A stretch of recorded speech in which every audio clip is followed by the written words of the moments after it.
A mí me gusta mucho el tema irlandés por varios motivos. El más cercano es porque las veces que he estado en Nueva York, la iglesia de San Patrick me gusta muchísimo. Es una iglesia neogótica en suelo americano. Y uno siempre está viendo es las iglesias góticas, pero en Europa.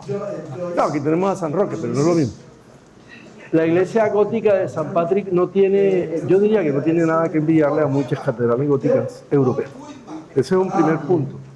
Un segundo punto es la inmigración, vista desde el punto de vista americano, o la inmigración terrible que tuvieron los irlandeses por problemas que voy a tratar ahora, que contrasta mucho con los problemas actualmente de inmigración a los Estados Unidos, entonces hay que verlo. Tercero es la lucha que ese pueblo irlandés ha tenido para conservar o para defender no solamente el aspecto religioso, uno dice, bueno, un tema más religioso, no solamente el aspecto religioso de su catolicismo, excluyendo obviamente al norte, que es Ulster, protestante, o de mayoría protestante, sino su nacionalidad, su nacionalismo, su nacionalidad, su identidad, su cultura. Y eso es muy importante que un pueblo lo defienda, no solamente el aspecto de la frontera, sino ha luchado ese pueblo por mantener su identidad y ha luchado mucho enfrentándose a Inglaterra, que después, vamos a empezar, por una integración, más una unión que se llama, una unión a la que Inglaterra, pasando a ser Gran Bretaña, obligó a Irlanda. Y un cuarto es que ha venido a Colombia, cuando yo estaba rector de la universidad, vino con toda su, digamos, profusión de manifestaciones, porque tienen manifestaciones musicales, hablan otra lengua, además del inglés, el gaélico, y es muy interesante escucharlo, aunque no le entienda nada, pero es interesante, es muy sonoro. Tiene grandes escritores, una gran cultura, entre ellos Joyce, con Ulises, que es extraordinario. El otro se me olvida, es, bueno, ¿qué? También, así es.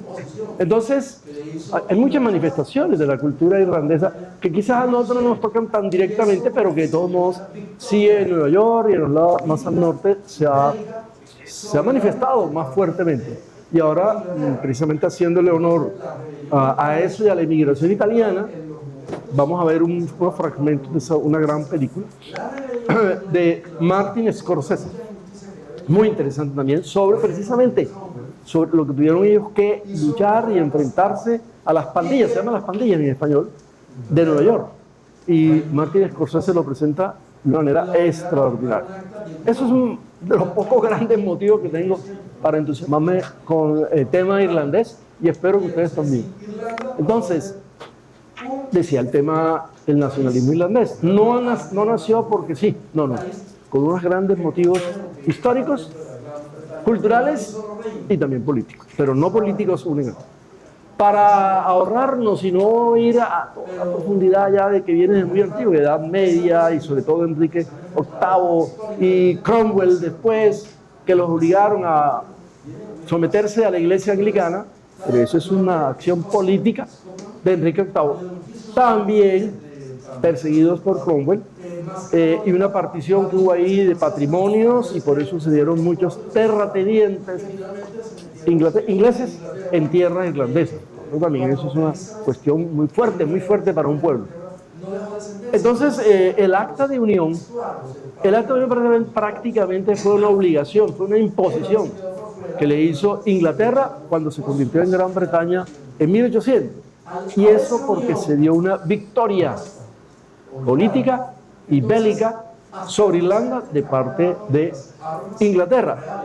Y entonces la rebelión irlandesa, fíjense que está en los momentos en que se está dando la Revolución Francesa, la rebelión irlandesa contra muchas injusticias que ya venían, por ejemplo desde Cromwell, hizo que fuera aplastada y que Inglaterra, Reino Unido con Escocia, la obligara a firmar un acta de unión en 1800, estamos en el siglo ya que estamos tratando.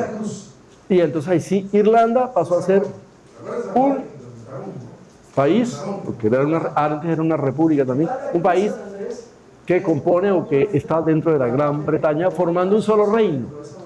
Eso es pesado. Estoy presentando un mapa actual en inglés, pero que nos muestra esas dos islas que se han enfrentado históricamente, porque no es una cuestión reciente, viene de muy atrás.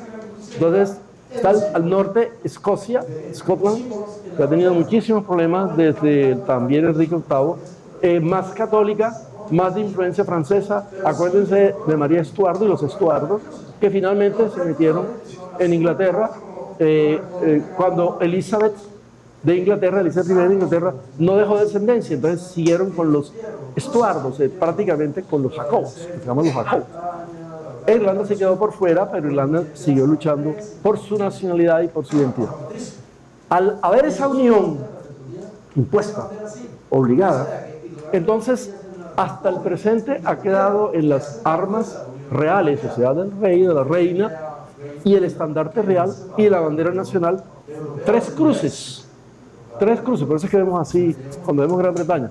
La de San Jorge, que es el santo católico, un mártir, pero que incluía en este momento de la unión forzada a Gales, que es el patrón de Inglaterra, incluso de los mismos protestantes, que fuera de la época católica. Esa es la cruz de San Jorge. ¿Se acuerdan de San Jorge? Que el dragón, ¿no? El dragón, que San Jorge lo mata. Está la cruz de San Andrés, que es propiamente la parte que corresponde a Escocia dentro de esa bandera, que es el patrón de Escocia. Y está la cruz de San Patricio, del cual estaba hablando ahora, cuando uno llega a Nueva York y esa hermosa catedral en la avenida Quinta, para representar a Irlanda. Eso todo, esas gran cruces están en los símbolos, están como símbolos en la bandera, ¿no? No voy a entrar en tanto detalle aquí con esto, pero ahí está, que si San Jorge, que si el león, que si San Andrés, pero sí en los colores, miren, los colores están en las cruces. Los tres colores, que son azul, blanco, rojo, corresponden a cada uno de los distintos santos, o si se quiere decir, tendencias que ellos tuvieron, o cruces que ellos tuvieron, ¿no? La del centro de Gran Bretaña, la blanca, la azul, correspondiente a San Andrés y correspondiente a San Patricio. Y eso subsiste hasta nuestros días, esa bandera sí, pese a que Irlanda en nuestros días es una república independiente que hace parte de la Unión Europea, contrariamente a Reino Unido, que no hace parte de la Unión Europea por el Brexit, lo cual le ha traído, nos meteríamos en una explicación muy larga, le ha tenido muchos problemas tanto de mercado y por consiguiente económicos a Inglaterra, y mucha protesta de muchísimos que no votaron y que se han sentido lesionados por esta separación de la comunidad europea.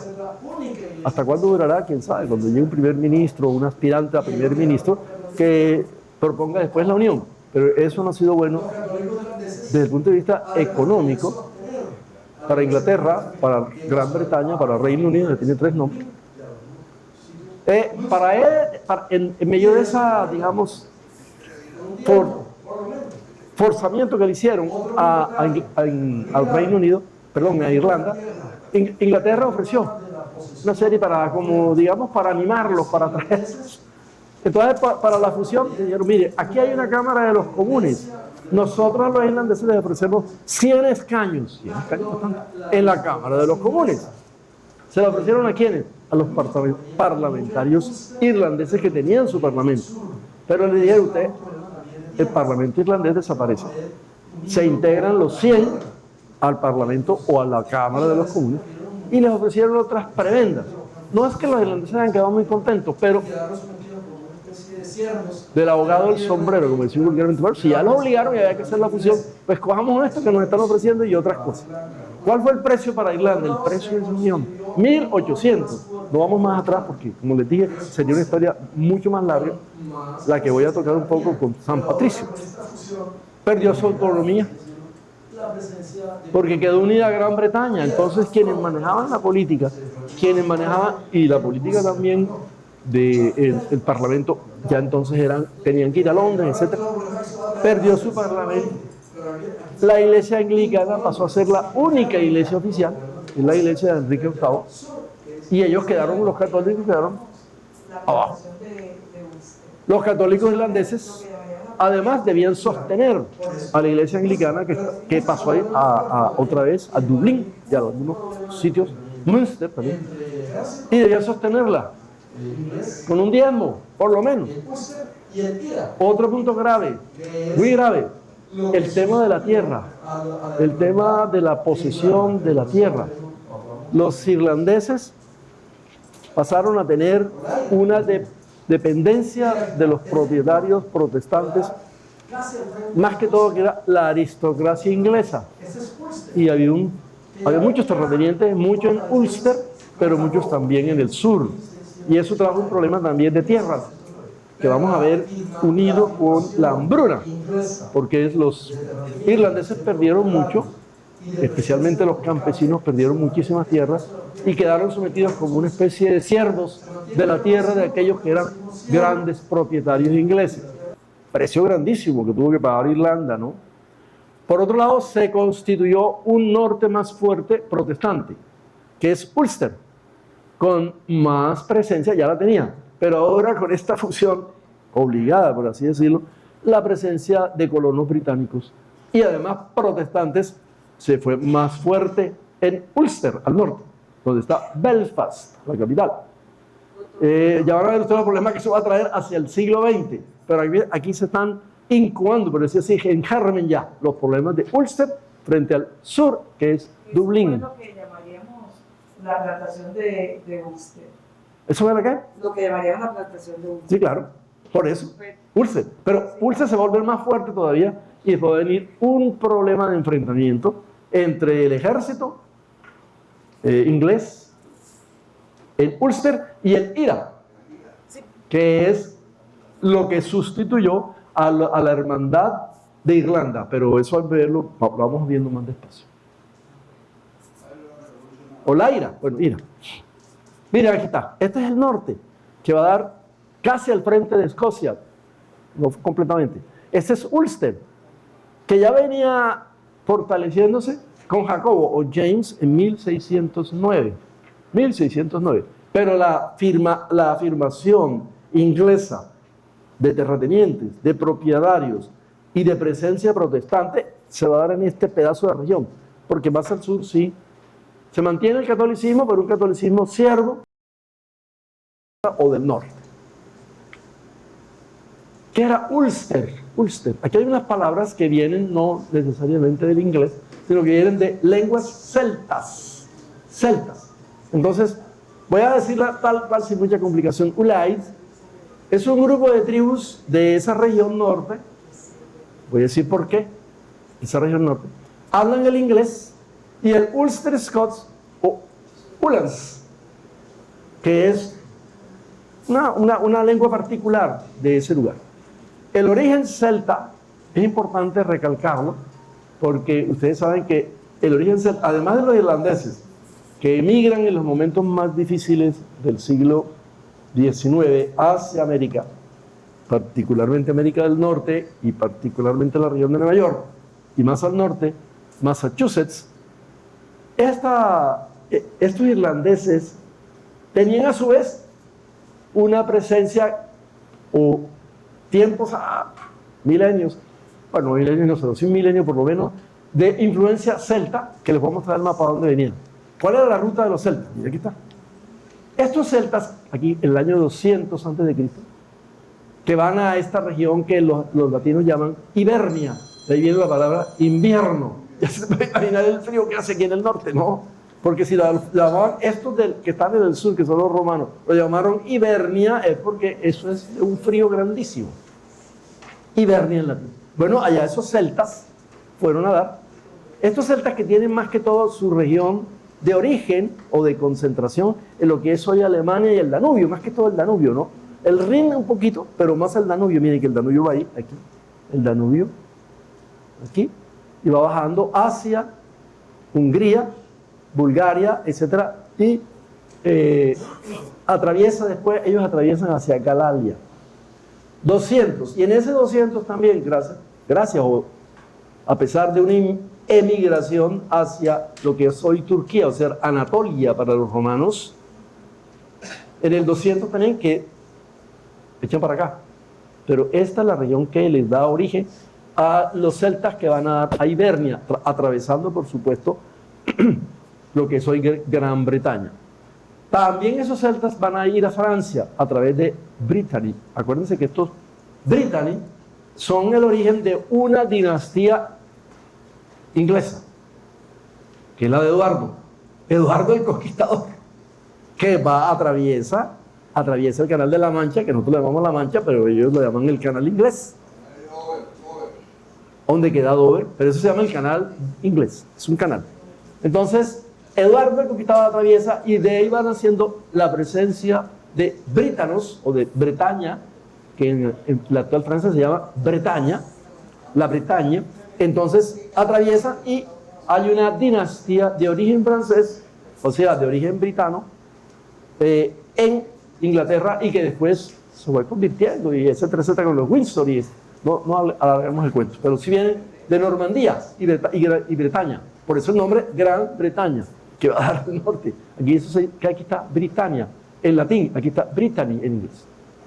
Pero también ellos penetran, los celtas penetran Galia de los romanos, y ahí hay una presencia importante en el año 700 a.C., más importante todavía que el desplazamiento, o más antiguo que el desplazamiento hacia Irlanda, y van buscando regiones más prósperas para cultivos y van a dar a Iberia y a Galicia. Acuérdense que hay una palabra que identifica en España antigua a los celtíberos, los iberios con los celtas.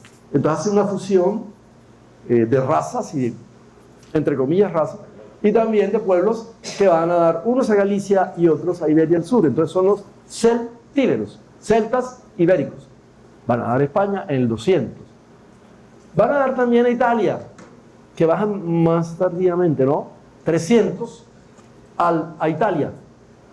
Van a dar también a Grecia, a Delfos, por Delfos, en el 200. Es que en el 200 cuando se da principalmente los desplazamientos por razones de hambre, de cultivos que no se podían tener, de crecimiento demográfico, en fin, una serie de cuestiones muy complicadas. Pero fíjense que para el norte no toman, vamos a ver por qué no toman.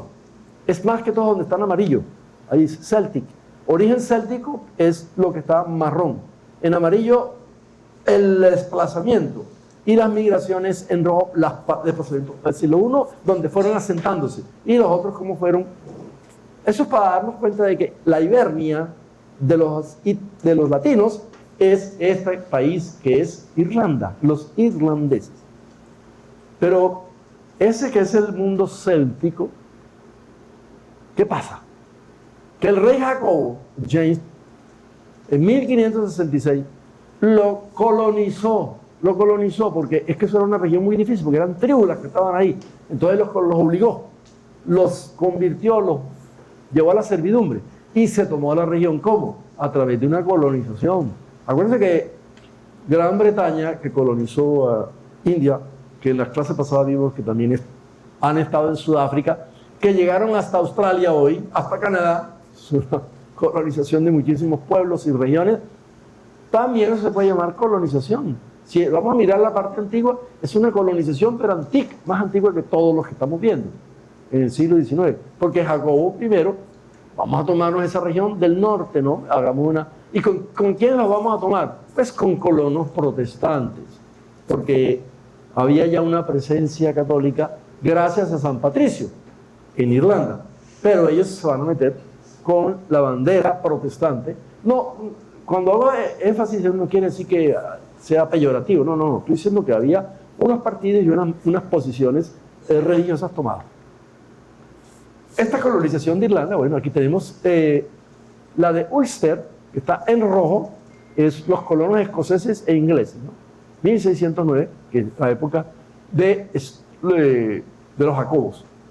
Después tenemos hacia el sur, 1556,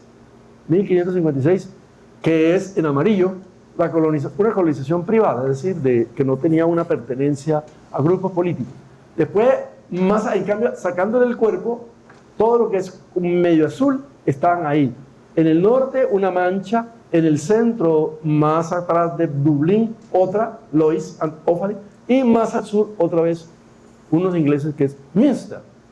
Bueno, es interesante ver ese mapita para darse una cuenta en Irlanda cómo fue avanzando y repartiéndose la tierra bajo la presión, antes de la Unión, bajo la presión inglesa. Esa es la colonización de Irlanda.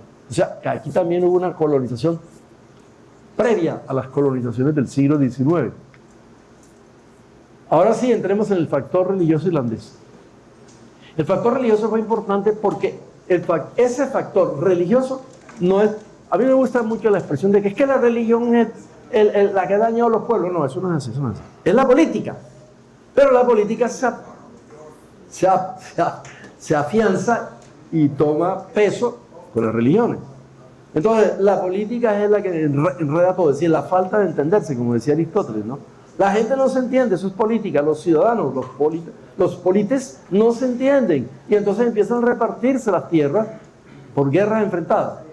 En la época de los griegos no había esa, digamos, religiosidad, porque su religiosidad era de muchos dioses, no tenían una religión única, los griegos, de muchos dioses, aquí Afrodita, Atenea, Zeus, eran politeístas, por así decirlo. En cambio aquí, con el paso del tiempo, pues se va dando una concentración de la creencia, una concentración, y aquí obviamente los aspectos políticos que son de la colonización, la servidumbre, el sometimiento, eso es político, pues se dan cuenta que, o saben que un pueblo que políticamente ha sido puesto acá, ese pueblo se volvió católico. Y otro pueblo que ha sido puesto acá se volvió anglicano. ¿Por qué? Porque está Enrique VIII, que quiso hacer su iglesia. La iglesia vino después de la política.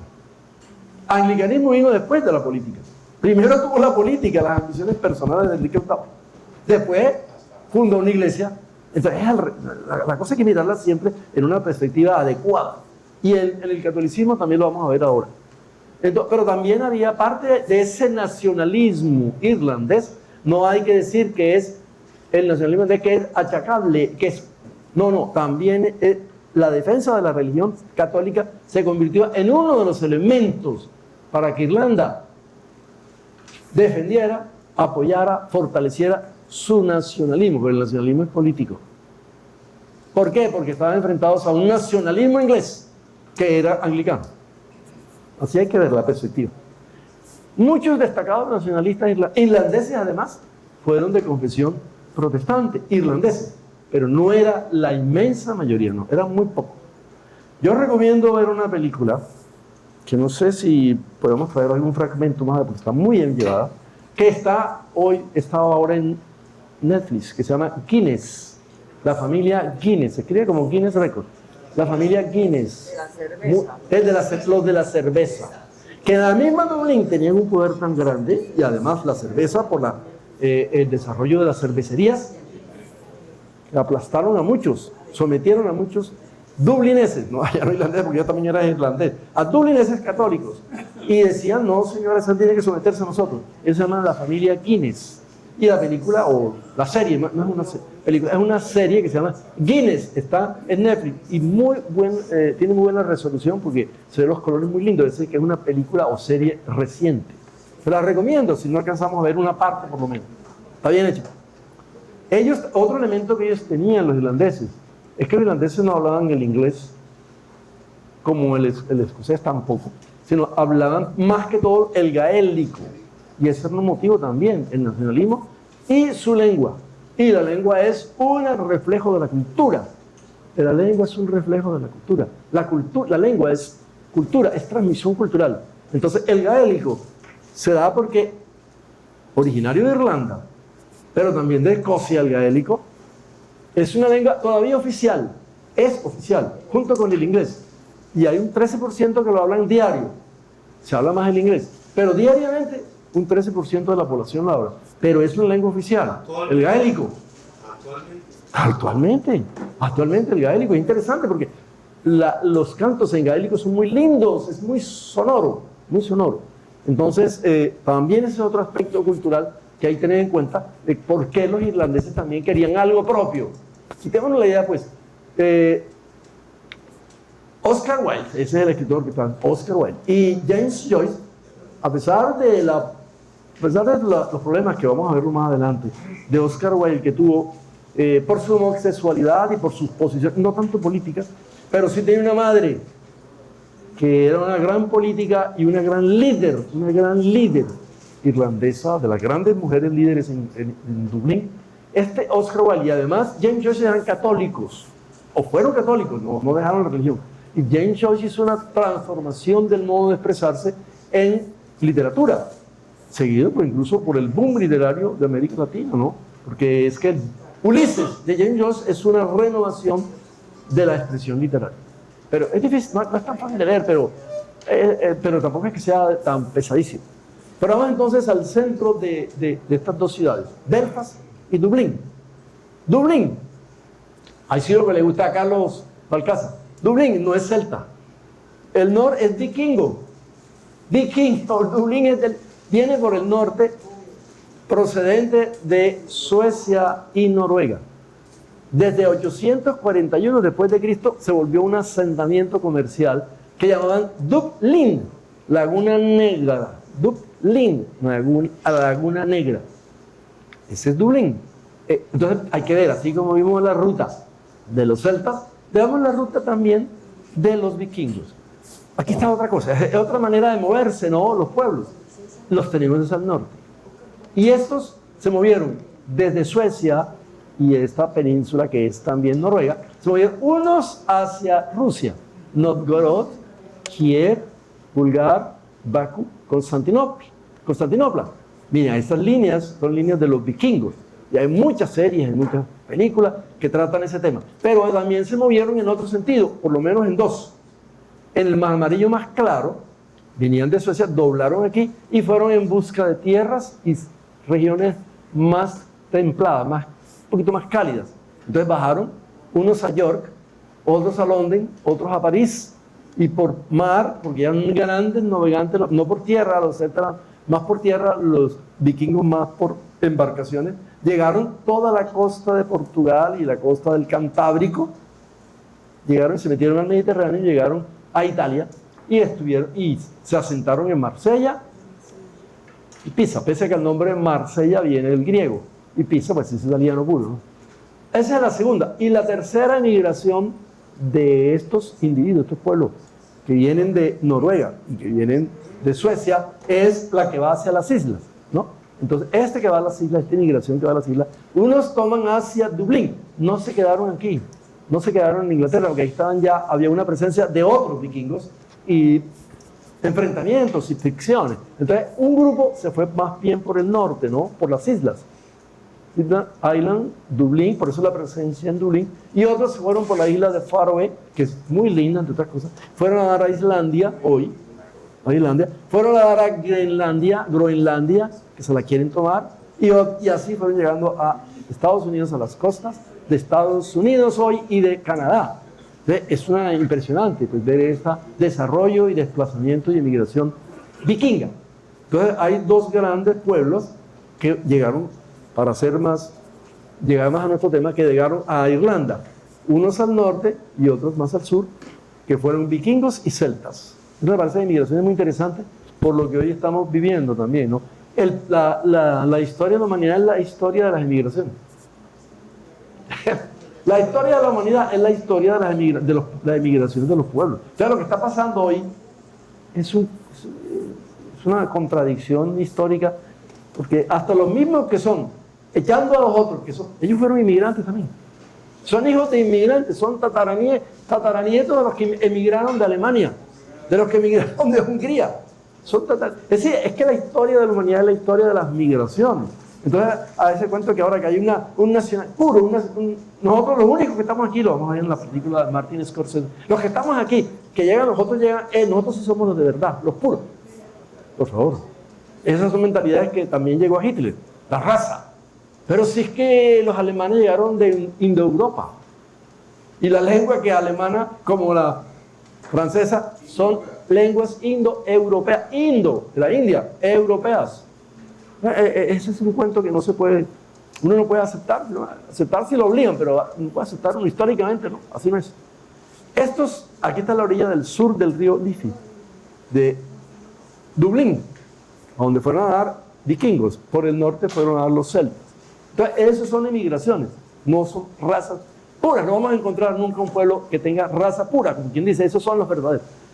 En 1801, la unión que fue obligada, llegó Jorge III, que fue el rey de 1801, y dijo, no, esto de que los católicos están integrados con los ingleses y con los ingleses anglicanos, no, porque yo he hecho un juramento de defender a la religión o a la creencia anglicana. Entonces los católicos, ¿qué? Nada, no pueden. Fíjense que el tema político se convirtió en un tema religioso, pero es por intrigas políticas.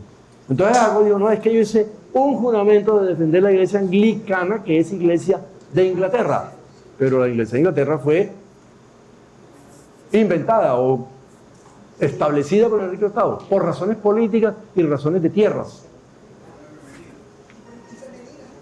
Jacobo necesitaba tierras y necesitaba una manera de enfrentar a dos pueblos a través de la religión para poderse tomar las tierras de Irlanda. Eso es lo que está en el fondo también de la cosa. La unión entonces desapareció. Formalmente la demandó Jacobo, pero formalmente la gente sigue, los pueblos siguen resistiendo con sus creencias y su nacionalismo, pero desapareció ya formalmente, sí, ya en la realidad, en 1922. Y aquí hay una historia muy interesante, que es la historia de San Patricio, independientemente de que fue católico, no importa.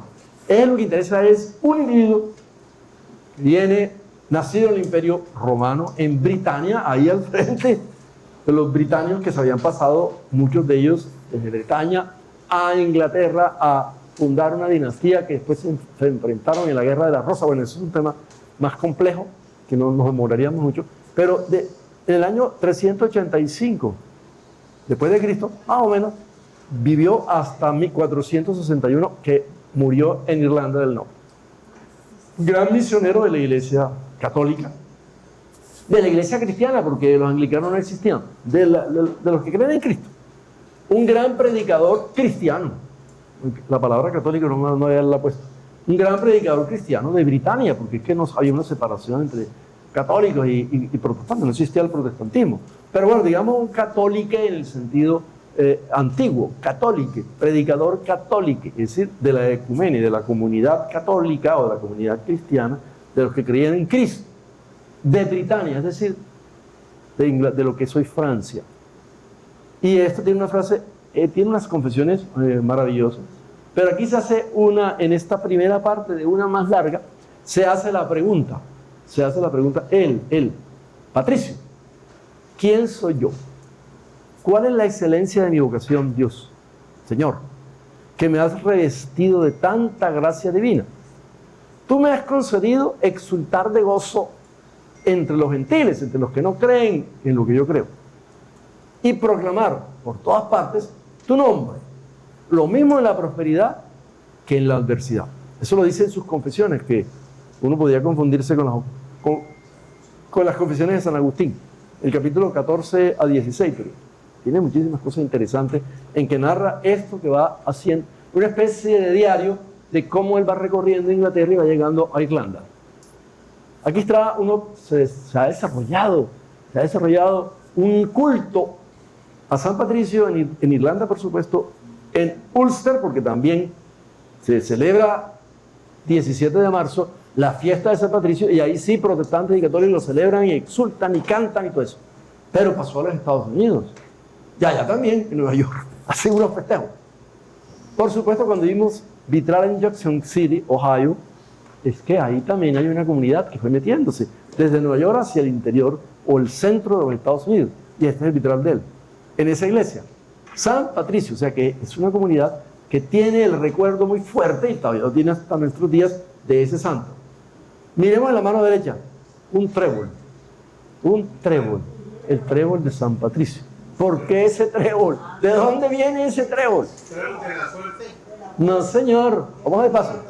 Es el que introdujo el catolicismo, es decir, el cristianismo en Irlanda. Unos dicen que no era él y que fue Santa Brígida y San Columbo. Discusiones más y discusiones bien. Pero hoy en la práctica se dice que se cree, se siente y se dice que es San Patricio. Ese es el patrón de Irlanda. La tradición usó el Shamrock que en latín es el trifolium dubium, que es el trébol. ¿Y por qué el trébol de las 3 hojas? Porque él necesitaba explicarle a los cristianos qué era la Santísima Trinidad. Entonces, en vez de ponerse con unos discursos abstractos, cogió un trébol. ¿Sabe que el trébol tiene 3? ¿Cierto? Mira, el trébol tiene 3 hojas, 3 grupos de hojas, ¿no? Aquí una, aquí otra y otra. Como él decía que eso era muy abstracto, pues pensárselo a las tribus, digo, les voy a explicar cómo es lo de la Santísima Trinidad, que yo, pues, como soy católico, como soy de fe cristiana, tengo que decirles cómo es eso. Entonces cogí un trébol, arrancó y dice, así es la Trinidad. Un solo tallo y 3 flores, y 3 tréboles, 3 hojas. Muy, ¿cierto? Muy ocurrente. Muy ocurrente, porque la Santísima Trinidad no lo entiende, ni siquiera lo entiende uno todavía. Pero ahí él la explicó así, la Santísima Trinidad. Ahí está. Y por eso ese es un símbolo vegetal de los irlandeses. Y por eso San Patricio también lo tiene. En toda imagen que ustedes vean de San Patricio, tiene que tener un trébol en la mano, que es la manera como él explicó no solamente la Trinidad, sino todo el cristianismo.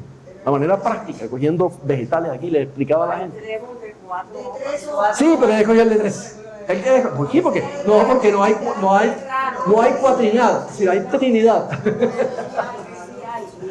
No, yo estoy diciendo que en el cristianismo no hay sino trinidad. No, en el cristianismo hay trinidad, pero no hay cuatrinidad. Entonces él tuvo que coger un trébol de 3, porque la forma, si no se contradecía. De 3 hojas, claro, ahí está, 3. Él escogió, y eso fue lo que se quedó como símbolo, que estaba bien en todo culto a San Patricio, Nueva York, Ohio, Dublín, Ulster, en cualquier parte donde haya agrupaciones de origen irlandés o de San Patricio, esta es la hojita, o este es el tallo que explica la devoción a San Patricio. Ese es el símbolo oficial, además de Irlanda.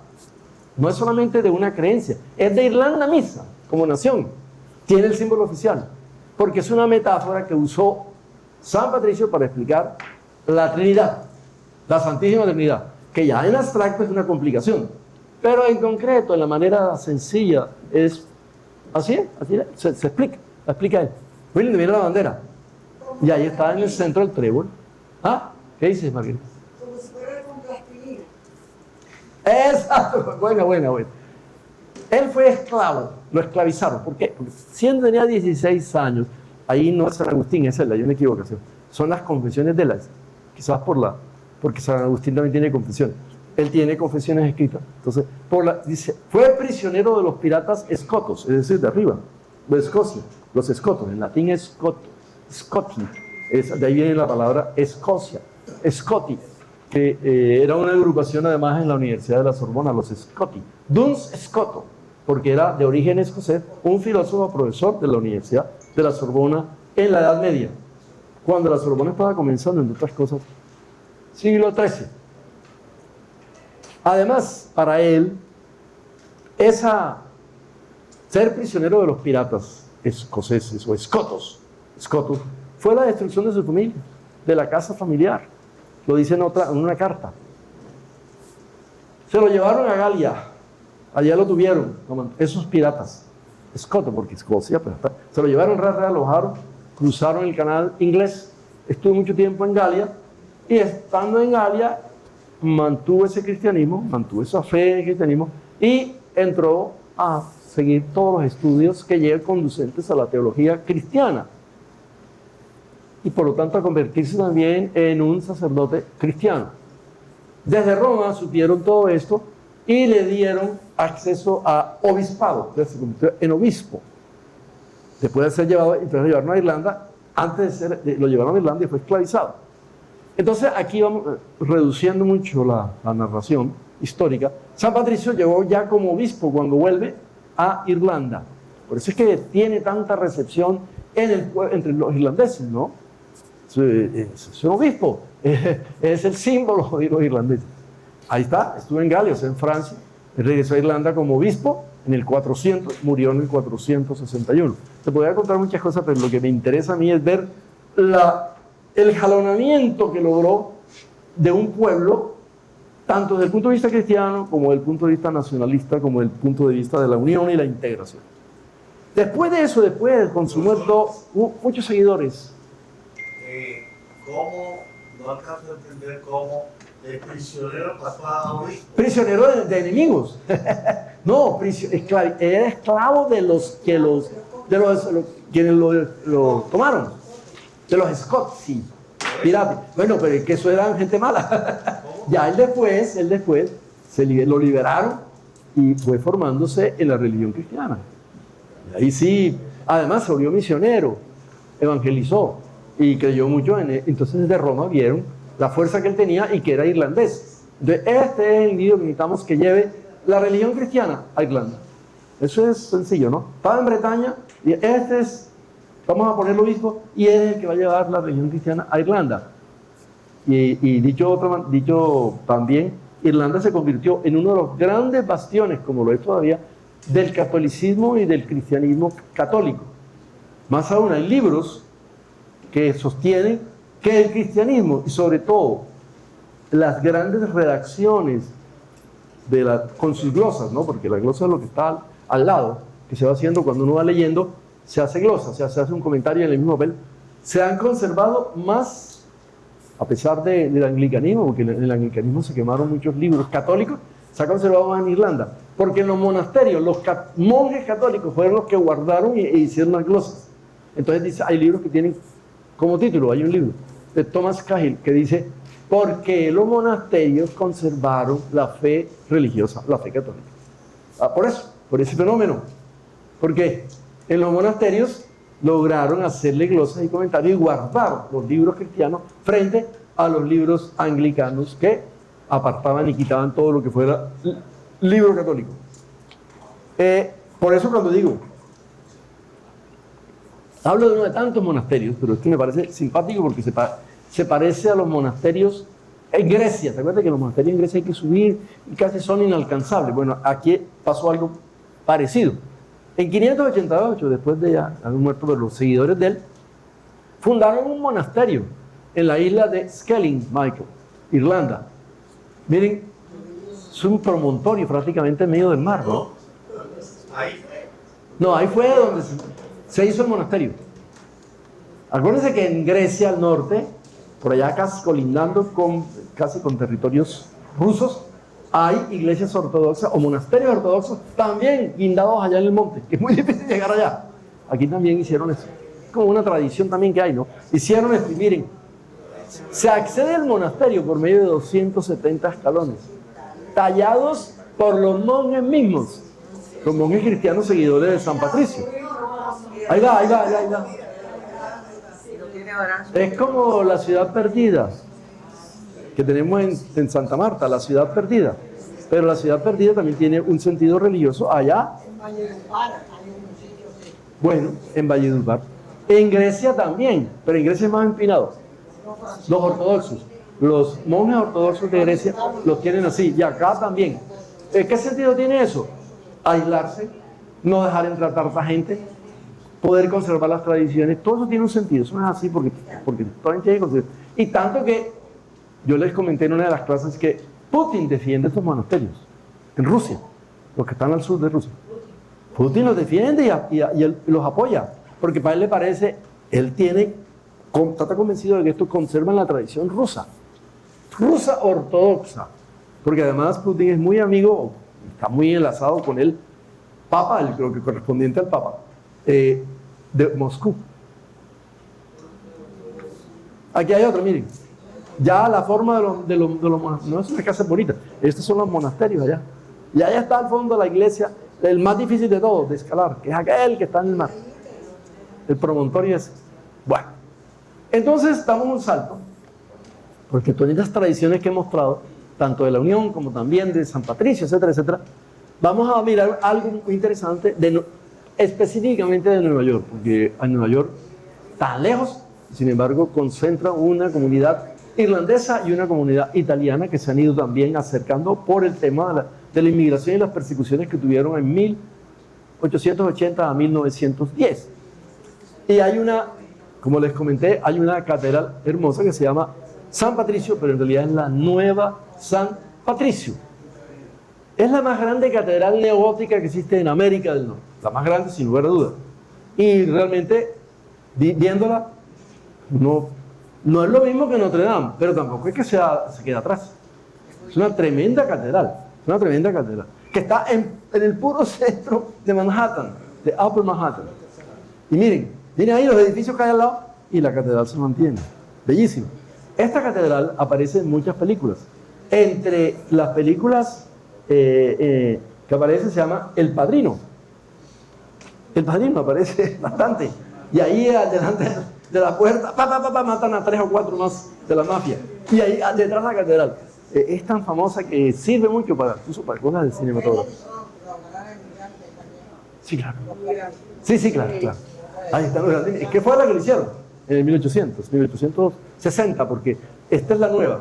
Y está frente a Rockefeller Center y precedida entre los dos está el Atlas. Esto ahí está. Es muy lindo el sitio. Quinta Avenida, Rockefeller Center, al frente y en la mitad el Atlas. Entonces también le da mucha... ahí está al frente. Tiene una longitud de 120 metros y una altura de 100. Está en el lado este de la Quinta Avenida, un sitio, mejor dicho, muy bueno. Se convirtió en un sitio, porque así no era antes, de la 50 y la 51. Es la sede de la Arquidiócesis de Nueva York y es una iglesia parroquial. Ahí está el mapita. Aquí está St. Patrick. Aquí está Rockefeller Center. Entonces está frente a frente en un sitio mundial, porque aquí está el Museo de Arte Moderno de Nueva York, que es bellísimo. El Museo de la Radio City Hall, mejor dicho, está en un sitio espectacular, pero no es porque la pusieron al final, es que todos empezaron a ponerse ahí porque St. Patrick se volvió famosa. Está Carnegie Hall, ¿verdad? Además, vea, Carnegie Hall, es un sitio espectacular de Nueva York.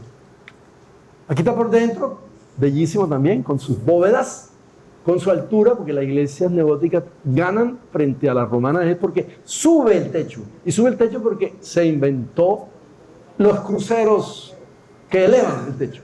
En la arquitectura romana no tenían todavía esa tecnología, pero en la del medieval sí ya la tenían y pudieron subir los techos, porque tenían los nervios y la nervadura interna para subirlo a través de concepciones arquitectónicas que renovaron la construcción de iglesias. Eso es muy lindo y además para apreciar, ¿no? Con sus columnas, muy lindas también. El órgano, el rosetón, parece que no estuviera en una iglesia de Alemania, de Francia, de Neerlandia. Miren el altar que se transformó después del Concilio Vaticano II, el altar que mira hacia la gente. Antes era al revés, la gente mirando al sacerdote allá cuando oficiaba la misa, pero bueno, eso no importa, no le quitó nada. Esa es la nueva basílica, para reemplazar la vieja, la que sí estaba antes, tuvo un problema de incendio. Tiene las famosas todavía puertas de bronce, preciosas, puertas de bronce. Ahí está, unas puertas de bronce maravillosas, estupendas.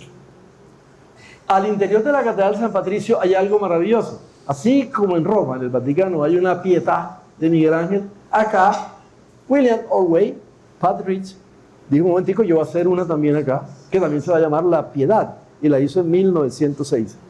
Más alta que la Pietà de Miguel Ángel, lo cual quiere decir que no es mejor, pero sí más alta. Quiso hacer como algo muy propio y de invención moderna. Esa sí tiene 5 metros de altura. Es otra forma de entender la piedad. Ahí está, no Jesucristo muerto, sino Jesucristo casi muerto, por decirlo así, pero en otra posición frente a la madre que lo llora. Bueno, tenía que ser distinto a lo que concibió Miguel Ángel, ¿no? Aquí tenemos la de Miguel Ángel, que tiene 1.74 metros, que fue al comienzo del siglo XVI. Pues bueno, cada uno por su gusto. Yo elijo esta, me gusta más, porque es que Miguel Ángel, esto para mí es espectacular, ¿no? Pero no se queda atrás tampoco tan San Patricio, sobre todo desde el punto de vista de la innovación, ¿no? Y de la invención. Muy lindo también. Pero entonces, ¿por qué hay una nueva y hay una antigua? Es que esa es la que estaba antes de los primeros inmigrantes irlandeses del siglo XVII y del siglo XVIII. Porque los irlandeses empezaron a llegar allá por razones de que los estaban echando por el anglicanismo, los estaban echando de Irlanda, de la Gran Bretaña. Entonces muchos fueron a dar unas primeras inmigraciones, y sobre todo por las persecuciones de Cromwell, tremendo allá inglés que persiguió a todos los que fuera escocés y oliera católico. Esos fueron a dar muchos, pero no así en gran cantidad como vamos a hacer en el siglo XIX, a Estados Unidos. Y esta se halla en Mulberry Street, también en el centro. Tiene el atractivo que es un ambiente más histórico y más auténtico porque está en pleno barrio italiano, ¿no? El barrio italiano. Esa es la vieja St. Patrick's, que está en Nolita, North of Little Italy. Eso es una contracción de North of Little Italy, es Nolita. Construida entre 1809 y 1815, anterior. Más pequeña, más sencilla, pero tiene más historia. Tiene más historia, por supuesto. Esa es una iglesia linda, linda, linda. Y ahí está. Aquí está, ya, aquí está. Mulberry Street y Mott Street, aquí está. En Little Italy. Little Italy saben que es una maravilla, ¿no? Es una cosa que deslumbra, no tanto para la astucidad, sino por el ambiente italiano que se vive ahí, ¿no? El ambiente italiano de la Little Italy, por eso se llama así, está junto a Soho, etcétera, etcétera. Chinatown, eso es maravilloso. La antigua fue construida en 1815, pero se incendió en 1866. Entonces, por eso hicieron, mire, tiene catacumbas, pero ¿cómo así? Una iglesia de catacumbas en Nueva York. Sí, hay una iglesia de catacumbas, pero no por persecución de los cristianos, sino porque no había espacio ya de cementerios. Entonces, la gente que podía pagar, lo hicieron por debajo de la iglesia. Y ahí los enterraron. Pero no por persecución, pero los llaman catacumbas también. Muy linda. Esto también es interesante verlo. Hay muchas cosas por ahí hay para ver dentro, debajo de la iglesia de la vieja San Patricio. Porque no había espacio suficiente en la ciudad para enterrar a los difuntos famosos que podían pagar. Pero San Patricio y la cultura, ¿qué fue a dar también? Además de la cultura irlandesa ya de la isla, ¿qué fue lo que patrocinó también en Nueva York?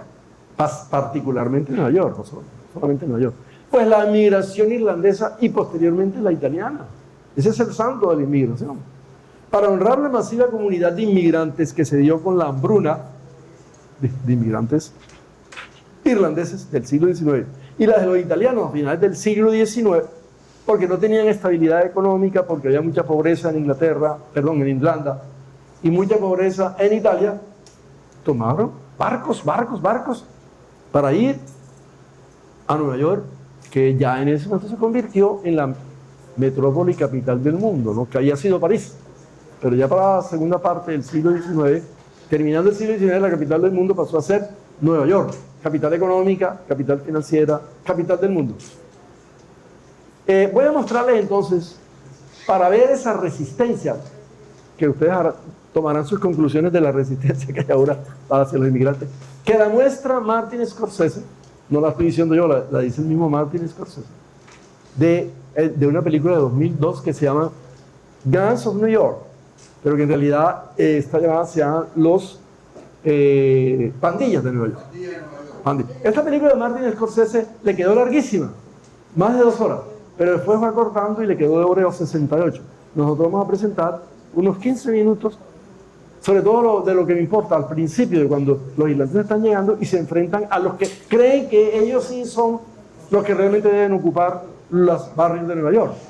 La otra película, hay muchas, pero presento la de Martin Scorsese porque Martin Scorsese ha sido un gran director de cine. Y ahí la de Cabrini, que es la parte de los italianos, Cabrini, una mujer italiana, que la vimos en los teatros aquí, entre 1880, muestra la situación entre 1880 y 1900. Ese. La mujer Cabrini, me estoy refiriendo a esa exactamente. Es todo un tema también complejo, que las estaban echando de Nueva York y que les decían que no, hasta el arzobispo de Nueva York les decía, ¿ustedes qué hacen aquí? Carlos, micrófono, Carlos, por favor, porque pueda oírse. ¿Qué quieres decir, Carlos? Un momentico, para que se oiga la voz.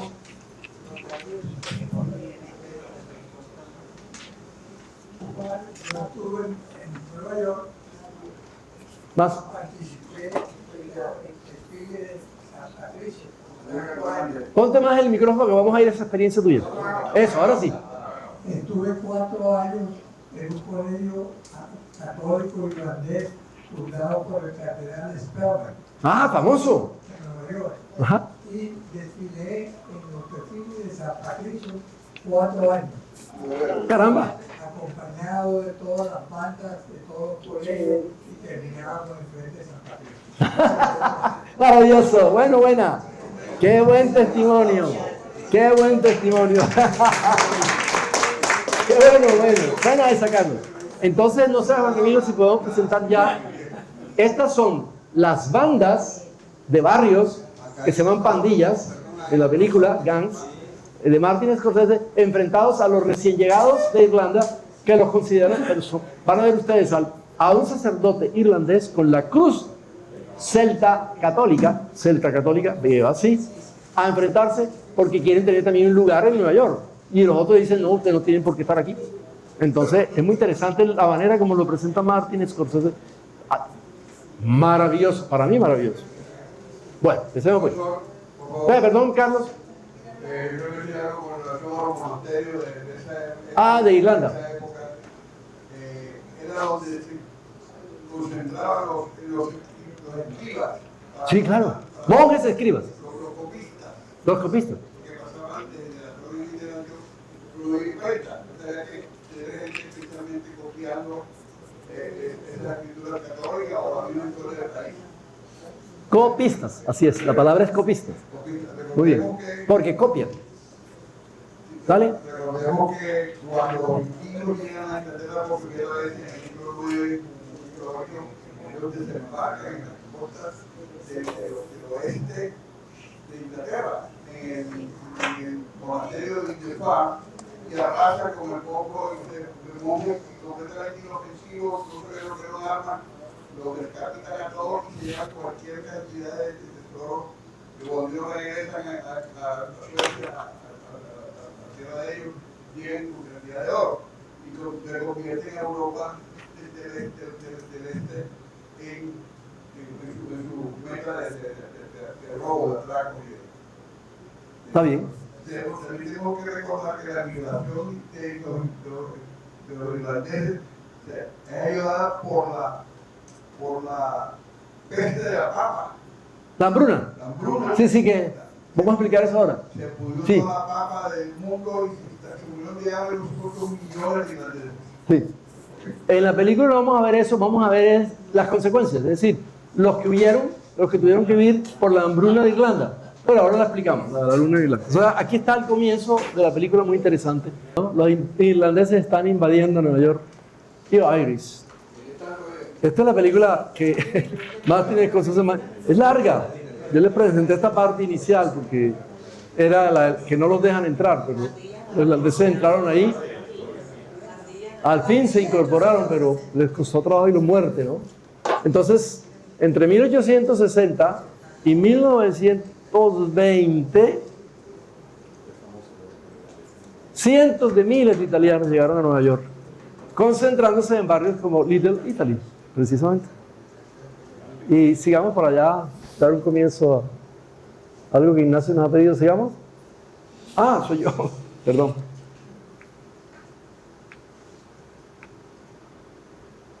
Entonces los irlandeses, lo vamos a ubicarnos otra vez, en 1929 sobre todo, son defendidos primero, como ya tenían presencia en el Parlamento inglés por la Unión. Entonces hay un católico, Daniel O'Connell, que va a digamos, apoyarse en esa representación parlamentaria de los irlandeses, que es un abogado católico. Y para eso adopta un procedimiento novedoso frente al conflicto, no con Londres, que es buscar que los irlandeses tuviesen beneficios parlamentarios, ¿no? Pero el objetivo de última era supresión de esa unión entre Irlanda e Inglaterra, que era obligada.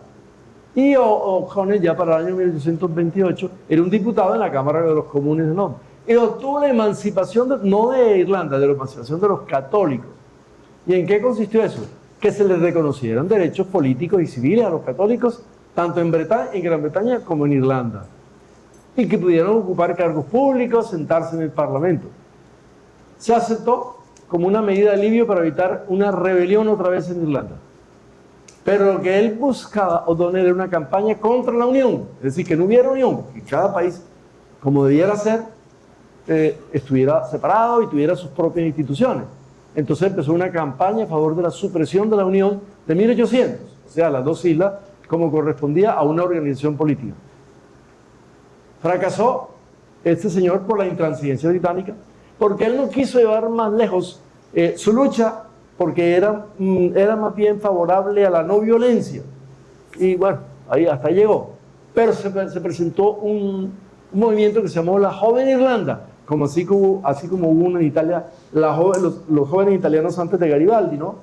Esta es la Joven Irlanda, es decir, aquellos jóvenes, y ahora vamos a ir a hablar de los jóvenes en Alemania, aquellos jóvenes que fundaron un movimiento irlandés, era un movimiento político y cultural nacionalista en la década de los 400, arrastrados por intelectuales, por identidad cultural, que no habían logrado por la fallida de 1848. Voy a mencionar a 3 mujeres, ya ahí dejo. 3 famosas mujeres que sobresalieron, entre muchas, ¿no? Lady Jane Wilde, madre de Oscar Wilde, que participaba en nuestro movimiento con el seudónimo de Esperanza, escritora, poetisa, madre, no en vano, madre, fíjense, de un escritor famoso que es Oscar Wilde. La otra es Constance Markiewicz, primera mujer diputada de Irlanda allá en la Cámara de los Comunes. Eso tiene su gran mérito, ¿no? Porque eso no se aceptaba. Figura clave en ese movimiento. La llamaban la Condesa Roja, porque participó activamente en un levantamiento que va a haber, y del cual hablaremos, el levantamiento de Pascua de 1916. Ya aquí tenemos una escultura a una mujer que no se sabe si existió, pero cuya escultura es muy linda, en Dublín, y que representa también las mujeres sublevándose contra este maltrato que estaban recibiendo las irlandesas. Esta es Molly Malone. Ahí está. Parece real, ¿no? La llaman la pescadera porque vendía en la ficción joven pescado. No se sabe si es real. De senos voluptuosos, creado en 1988 por la artista Jean Reinhardt en la antigua. Entonces, ya para 1845, Ignacio, está todo listo. Está todo listo para pasar lo que tu hijo nos vamos a comentar. Ya. ¿O necesita más tiempo? Bueno, entonces, vino la crisis económica del 45, esa fue la emigración. ¿Por qué? Porque afectó el desarrollo del movimiento nacional. Al haber hambre, al haber problemas agrícolas, pues los movimientos nacionalistas disminuyen porque les falta, digamos, apoyo alimentario, y porque falta apoyo económico. Ese es uno de los factores de lo que acabamos de ver, que fue la emigración irlandesa a los Estados Unidos. Entonces me detengo ahí porque esto es algo que explicarlo más despacio. ¿Por qué pasaron ellos a tener entonces un movimiento ya más fuerte, armado, en cierta forma, que más adelante será el Sinn Féin? El Sinn Féin, que va a defender, ya entrado el siglo XX, el movimiento irlandés en Irlanda, y que se convierte en un ejército que va a enfrentarse a los protestantes de Ulster, y que ha traído unos problemas que perduran todavía en nuestros días. Les recomiendo ya sobre este tema una película bellísima que salió hace un año, que estaba, la presentaron para el Oscar, pero no quedó. Se llama Belfast. Belfast. Una película que ya sí para el siglo pasado representa el problema como lo vivieron los niños en Belfast. Entonces es muy bonito porque son los niños, unos católicos y otros protestantes, que les tocó vivir esta situación de enfrentamiento armado por el ejército irlandés, o digamos por las armas irlandesas, y por el ejército inglés en Ulster. Entonces esta película es conmovedora, más que una cosa de plomo y como esta, es una cuestión ya de unos niños que sufren mucho con esta situación, y un niño particularmente que se convierte en el protagonista de esa película que se llama Belfast, que les recomiendo muchísimo, muchísimo. Entonces, empezamos con la introducción. En los últimos años la participación política de los jóvenes en Colombia ha aumentado de manera significativa Cada vez es más común ver a estudiantes universitarios y jóvenes ciudadanos participando en debates políticos, manifestaciones sociales, discusiones en redes sociales y movimientos de activismo relacionados con temas públicos. Este fenómeno refleja un mayor interés de las nuevas generaciones para los asuntos políticos y por el futuro del país. Sin embargo, este incremento en la participación política también ha venido acompañado de otro fenómeno que preocupa a muchos analistas y académicos: el crecimiento de la polarización política en los jóvenes. La polarización política se refiere a un proceso en el cual la sociedad se divide en grupos con posiciones políticas cada vez más opuestas, donde el diálogo entre diferentes perspectivas se vuelve más difícil y en muchos casos se reemplaza por confrontación o hasta desconfianza. En el caso colombiano, esta polarización se ha hecho especialmente visible entre los jóvenes.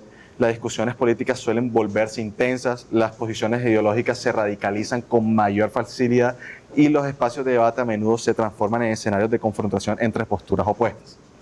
El objetivo de este informe es analizar el fenómeno de la polarización política entre los jóvenes en Colombia, explorar algunas de las causas principales y reflexionar sobre el papel que desempeñan las redes sociales, el contexto social y los espacios educativos en este proceso. Bueno, capítulo 1. La polarización política, conceptos y características. En una democracia la existencia de diferentes opiniones políticas no solo es normal, sino también necesaria. El debate entre ideas diversas permite que las sociedades discutan sus problemas y busquen soluciones colectivas. No obstante, la polarización política aparece cuando las diferencias ideológicas se intensifican hasta el punto en que los grupos políticos comienzan a verse como si los adversarios fueran irreconciliables. En contextos altamente polarizados, las personas tienden a identificarse fuertemente con un grupo político y a desconfiar fuertemente del grupo contrario. Como resultado, el debate político deja de centrarse en el intercambio de argumentos y pasa a enfocarse en la descalificación o el rechazo del otro. Este fenómeno no es exclusivo de Colombia. En muchos países del mundo se ha observado un aumento de la polarización política en los últimos años. Sin embargo, en el contexto colombiano, este proceso adquiere características particulares debido a la historia política del país, la desigualdad social y las tensiones derivadas de diferentes proyectos políticos. Juventud y participación política en Colombia. Uno de los cambios más visibles de la política colombiana reciente ha sido el papel cada vez más activo de los jóvenes. Las nuevas generaciones participan con mayor frecuencia en debates políticos públicos y muestran un interés creciente en temas políticos, sociales y ambientales. Bueno, como decía, de acuerdo con datos del Departamento Administrativo Nacional de Estadística, o mejor dicho, el DANE, aproximadamente el 40% de los jóvenes colombianos se han manifestado durante el último año. Estas manifestaciones han tomado diferentes formas de participación política. El 69% se ha hecho participando en protestas en la calle, el 60% mediante expresiones políticas en redes sociales y el 56% a través de caceroladas. Estos datos muestran que la juventud colombiana no es políticamente indiferente. Por el contrario, existe un nivel importante de participación y movilización en asuntos públicos. Los jóvenes discuten activamente temas relacionados con la educación, la desigualdad social, la corrupción y el cambio climático. Este aumento en la participación juvenil puede interpretarse como un signo positivo para la democracia, ya que indica una mayor conciencia política y un deseo de incidir en las decisiones que afectan al país. No obstante, esta participación también se desarrolla en un contexto donde las posiciones políticas pueden volverse cada vez más definidas y en algunos casos más radicales. En muchas discusiones entre jóvenes se observa una fuerte identificación con determinantes corrientes políticas y una tendencia a clasificar las opiniones de las categorías opuestas. Confianza institucional entre los jóvenes. Otro aspecto importante para entender la relación de los jóvenes con la política es el nivel de confianza que depositan en distintas instituciones. Según el DANE, las únicas instituciones que logran alcanzar niveles mayoritarios de confianza entre los jóvenes son las universidades públicas con un 73%, las universidades privadas con un 62% y también se destaca el 55% las organizaciones gubernamentales y ONGs. En contraste, las instituciones políticas formales registran niveles mucho más bajos de credibilidad. Entre los jóvenes, las instituciones que menos confianza generan son el Congreso de la República y el Presidente de la República.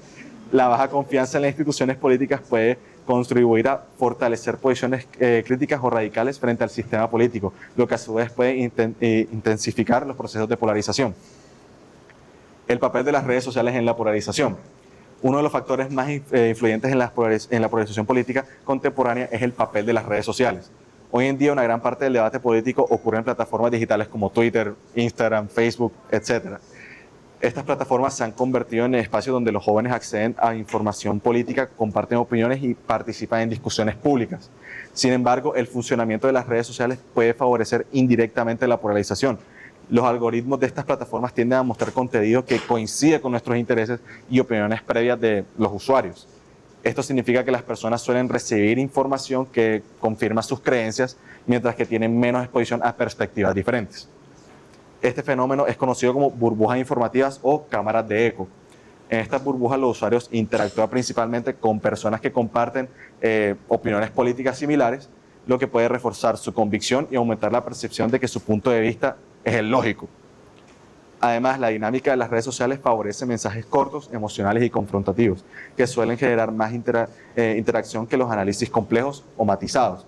Como resultado, el debate político en estos espacios tiende a simplificarse y a polarizarse con mayor facilidad. Factores sociales y políticos que influyen en la polarización. Más allá de las redes sociales existen otros factores estructurales que contribuyen a la polarización política entre los jóvenes.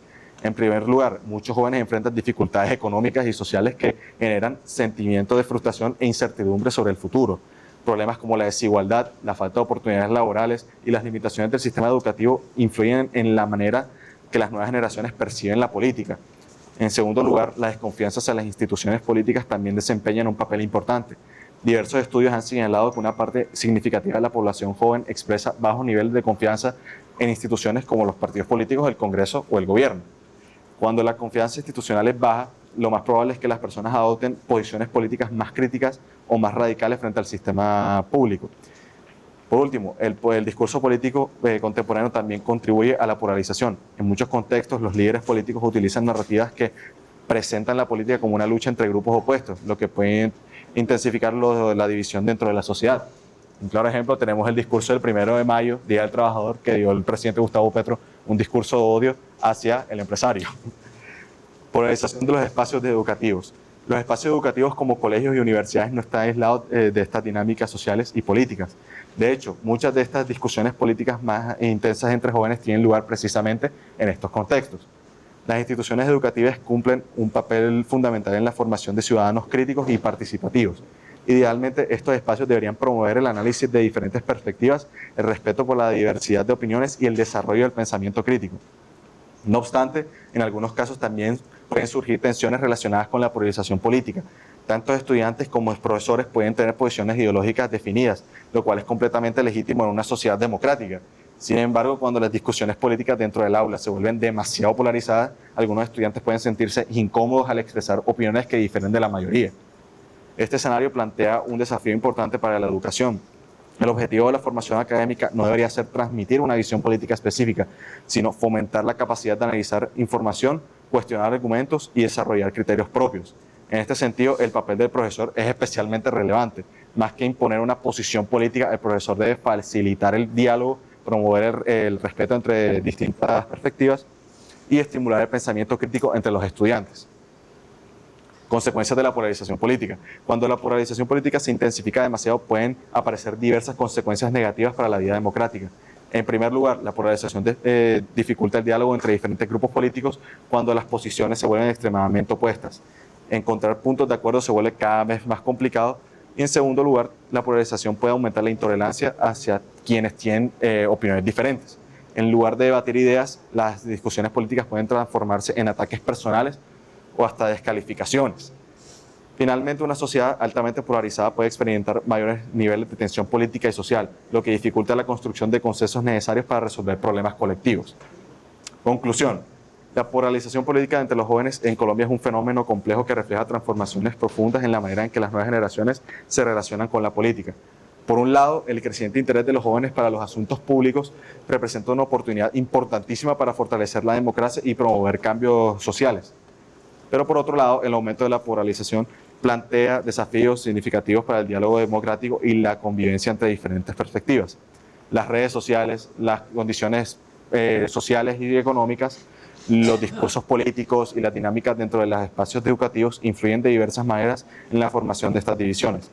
Frente a estos panoramas, uno de los retos más importantes para la sociedad colombiana es encontrar formas de promover participación política activa sin que ésta derive en una confrontación permanente entre posiciones irreconocibles.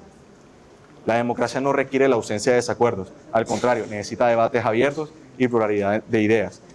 lo verdaderamente importante es que estos debates puedan desarrollarse en un ambiente de respeto donde las diferencias se conviertan en oportunidades para el aprendizaje y no en barreras para el diálogo.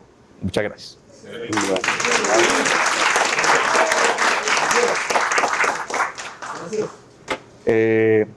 Mucha gente pensará que esto solo pasa en Colombia, pero como dije al inicio, esto pasa en todo el mundo. Mi experiencia en Alemania, un amigo, varios acá conocerán la gorra que dice Make America Great Again, la gorra que usa Donald Trump. Un amigo usó esa gorra un día que nosotros no sabíamos que había protestas pro-Palestina, ya que yo vivo en una ciudad totalmente universitaria. El universitario ya es totalmente, el universitario alemán es totalmente de izquierda.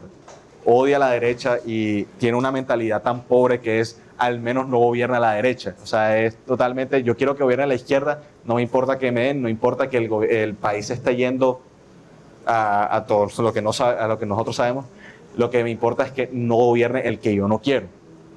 Mi amigo y yo íbamos por la calle y esta gente con las banderas de Palestina comenzaron a atacarnos, no a golpearnos, pero comenzaron a insultarnos y le quitaron la gorra. La gorra no apareció nunca, fue robada. Mi amigo puso la denuncia, pero es que, ¿cómo vas a hacer con unos tipos, gente que es violenta? Porque uno pensaría que las manifestaciones violentas solo pasan acá en Latinoamérica, pero no, también ocurre allá en Alemania. Si tienen alguna pregunta entre la diferencia entre Colombia y Alemania, estoy complacido en responderles.